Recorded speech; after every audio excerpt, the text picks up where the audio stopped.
IG jail खाना जात पंजाब मलिक मुबशर अहमद खान का कैदियों की फलाह व बहबूद के लिए एक अहसन इक़दाम।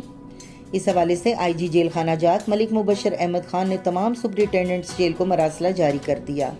मरासले के मुताबिक तमाम सुपरिटेंडेंट्स जेल को हिदायत जारी की गई हैं कि कैदियों को सज़ा में छूट के कवानीन से आगाह करें। उर्दू तर्जमा कॉपी कैदियों को फराम करने के साथ साथ इन कवानीन को जेल की नुमाया दीवारों और कैदियों के लवाहिकीन की आगाही के लिए इंतजार गाह में भी आवेज़ा किया जाए और जेल में दाखिले के वक्त हर कैदी को कवानीन से तफसीली तौर पर आगाह किया जाए।